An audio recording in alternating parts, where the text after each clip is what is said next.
Hi, everybody. Tim Hughes here. I'm the CEO and co-founder of DLA Ignite. I'm really excited today because we've got Chris Duffey here. And he is the author of this new book, Decoding the Metaverse, Expand Your Business Using Web3. It's a Kogan Page book. And Chris is here to talk about it. Chris, why don't you tell people where they can get hold of you? Well, first off, thanks, Tim, for having me here. People can find me at my website, chrisduffey.ai. Duffey, as my father always used to remind me to showcase the E a little bit. Yes. Thanks for having me. You're welcome. You've set the bar high with your books, so hopefully I'm in good company. Chris, first and foremost, this isn't your first book, is it? Or as you say in the States, it's not your first rodeo. Yes. I have to tell you, I'd love to, these conversations with authors or fellow authors are somewhat therapeutic for me. I have to tell you, it doesn't get easier, a little more fulfilling, but you wrote a book, you told me this, you wrote a book where your co-author was AI. I have to admit, I feel somewhat validated. I remember 5 years ago when we were doing the initial book tour, and I was literally, very grateful to be invited to go around the world. And there was this pattern of completely blank stares in the audience that quickly turned in. But I mean, if you launched it today, you. Oh yeah. So I feel validated. You were 5 years ahead of your time. Thank you. And we are using some. I was using some.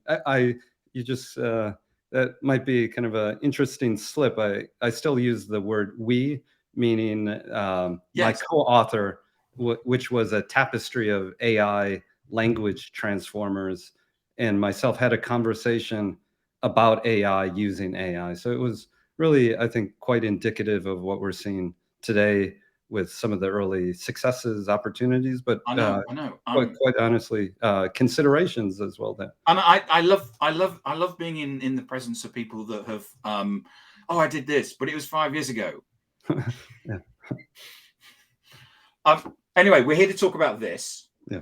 And I've read it. I really enjoyed it. No, thank you. Because I remember I read the first chapters and I'm thinking, where's this going?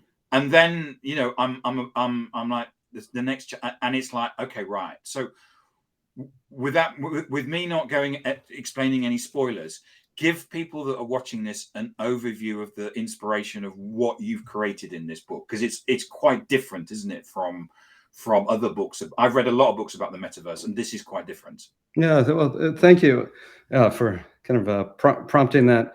I like to tend to take a step back before going into the technology and ultimately kind of remind people, your listeners, that at the end of the day, technology is here to amplify the human condition. And so whether we're talking about the metaverse, which is still very early on, similar to where we were 5 years or so ago with generative AI, specifically text generation, or even your book, Tim, social selling. At the end of the day, this is about amplifying the human condition. How can technology not replace us, not take away our jobs, but accelerate what we want to do? And so the metaverse is in many ways the next evolution of our current day web. And I'd like to tell the narrative of, most of your listeners, I'm sure, probably encountered Web 1, which was early 2000s. And that was, as we all know and love, kind of the website where we could ingest information. So many in the industry coin that as talk about that as a read-only environment. Fast forward to about 2007, that's where we started to engage with a read and write-only environment, aka the social era, with a number of the social networks coming to fruition. Next came Web 3, which was this ability to extend Web 1 and Web 2 with this notion, this vision, this promise of co-ownership, whether it be co-ownership of digital assets, of your personal data, and so on. the metaverse, up until about 24 months or so, in my mind, was very much conflated with Web3. Yeah. And I took a hard stance about 24 months ago to say they are, in fact, different. And I'm glad I took that perspective, because we're seeing that getting teased apart even more so today. They are, in fact, different, but they're complementary. And I think some early advocates of the metaverse took a different stance, where they said either they're one and the same, metaverse and Web3. And if you look at some early blog posts, you can see some of that. Or some other schools of thought said they are distinctly different, but we meaning the metaverse, doesn't need Web3. That's blockchain, cryptocurrency stuff over there, and it has nothing to do with a more immersive experience. My stance is they are, in fact, distinctly different, but when you combine the two, they can not only amplify individual success, business success, and societal success going forward. So that was really the premise, the point of inspiration, to help decouple some of the conflation that was going on between what is not the metaverse, and what is not Web3. Because when I read it, and I don't know whether this is the expectation that you got from my experience, is that, just so people know, is that as you go through the book, what you do is you take each definition. So it's like a foundation course on the metaverse. And so you take something like I'm trying to find something that's not crypto, because or not gaming. Privacy concerns of MSTs and blockchain. And you basically write about that. You talk about NFT security. You talk about DeFi, which is, for those that don't know, which I didn't because I had to look down the page, decentralized finance. And what you do is that you work through, and I think that you've probably brainstormed and got every single definition, piece of jargon, hashing data, document ownership, electronic systems and trust, and you've taken every single definition that there is. You've written about it, and because it's a Kogan Page book, they insist that you always have backup data to support it. And you've gone through, and even TCP/IP, what that means. And digital fashion, and you've gone through and you've described all of those things. So it becomes a walking university, I don't know, qualification on what the metaverse is, because you come out the end of it knowing about what's all this jargon that all these people are talking about, and you cover it. Sorry, I've got rattled on. Oh, thank you. That's very. That's my experience of reading the book. Does that translate to you, or have I misrepresented you? That was the hope. So thank you for the generous response. It means a lot coming. Right. I mean, as I said, I've read a lot of books about the metaverse, and they tend to either be crypto, blockchain related, as you say, but you've gone through everything that you could think of, gaming, entertainment around the metaverse, and you've covered it. And Tim, I have to admit, I've been quoting something that you said when we first met a few months back. You, I think, very astutely kind of identified there's this pattern when emerging technology comes out, that quite often the vision of those technologies, specifically with Web3 and the metaverse, is all about creating a better, democratizing either society and or the technology. And there's this paradox happening, I think, with a lot of these technologies that are emerging, that they are so exclusive in the technical knowledge that is needed, that they're no longer inclusive for everyone to A, understand, and B, to utilize. So that was really the hope, the inspiration for this book, is to create a blueprint on a professional level. On a personal level, I always felt this miss in my career, that I got into the industry 1 or 2 years a little too late. and didn't have the opportunity to help architect the internet as we know it today. And so thought this was an opportunity to help architect create a blueprint for future success utilizing the metaverse. The irony to your earlier point is, much like AI and some of the other technologies, we go through these dramatic hype cycles and then somewhat of a winter. And so these boom bust cycles. And right now, AI is very much on a boom cycle, and the metaverse has somewhat died down. I would just offer people to take a long-term view. After 2 years of in-depth research on the metaverse, I am 100% certain that the future will involve a more immersive experience. I'm not, and quite honestly, I'm not 100% certain if the term metaverse will stick or not, but the core principles, premise of the metaverse, in my mind, I have no doubt that that will be the future for future success of businesses, individuals, and society. I think it's a term that Neil Stephenson came up with, wasn't it, into the metaverse? Yes. And I think for those that don't know, it was in one of Neil's novels. And I think even Neil is he seems to be a highly practical person. I've never met him, but I've seen him speak, and he seems to be highly practical. And is it to say, well, if you come up with a better name, then use it? Yeah, and he's done a bit of a blessing and a burden, a little bit on a more immersive experience, similar to what I equate to artificial intelligence as well. The term does not do either justice. Nobody likes anything artificial that I'm aware of. And so just the pure branding of AI is somewhat tainted from the beginning. That puts up some cautionary reactions just because of the term artificial.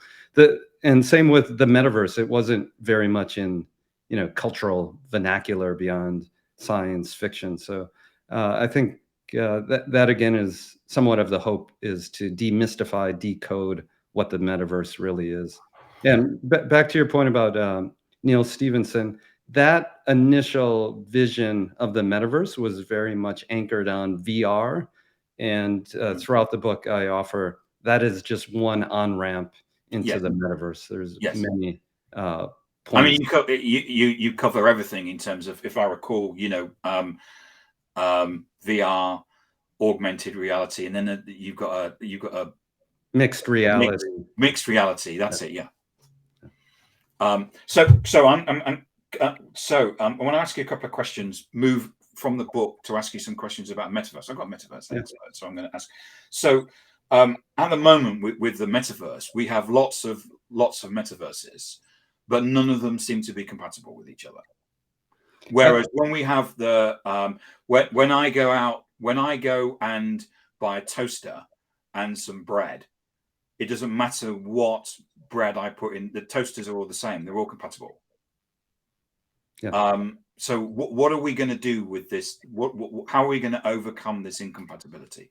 It's a great foundational billion-trillion-dollar question. So essentially, I try not to define what the metaverse is. I looked at how a lot of emerging technologies define themselves, and I took great inspiration from the Phoenix Project, which was a book a few years ago that was talking about DevOps.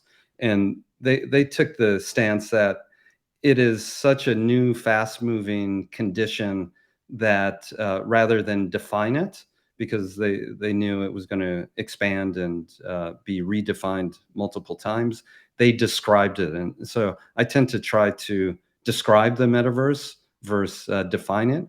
But with that said, if I was pushed into a corner and had to give a sentence or two on what the metaverse is, I would simply state that it is the merging, the fusion of the digital and the physical world together for a more immersive experience. And so if we have that shared understanding what the metaverse is, that is where we can start to look into the needs of standardization to really implement that. I take a pretty hard stance that there is one metaverse with multiple worlds in the metaverse, similar to there is one internet, and there's multiple domains within the internet. I think that's a similar analogy we can make with the metaverse. To your point about interoperability, I think that is probably one of, if not the top topic within a lot of these standards. There's a few emerging metaverse standard associations popping up, rightfully so.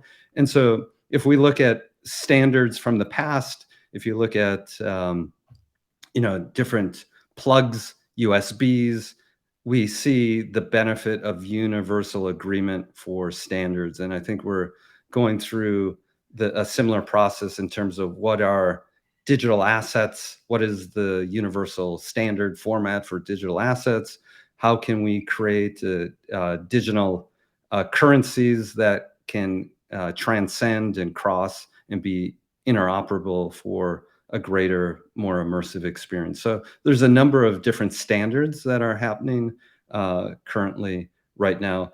In parallel, there's also the ethics conversations, the privacy conversations, the security conversations. So I encourage people who are creators, this is the gold rush of our time, but also to the engineers, the scientists, the researchers, this is the gold rush from a technology standpoint as well, because this is all happening, changing, evolving right before our very eyes. So I encourage everyone to jump into it right now. You can really have a great impact. There's that old technology phrase, with great power comes great responsibility. And Spider-Man said that as well, I think, didn't he? Yeah, interesting. And so I think that responsibility comes down to the individual, to organizations, to businesses, and to society as well. So I think it's a really interesting, exciting time to be a part of this. So what also about this argument about centralization and decentralization, especially around organizations? I'm hearing a lot of talk about a move towards ecosystems and mergers of companies, or either from a decoupling things and becoming decentralized. Is this something that you're seeing, or am I missing the point here?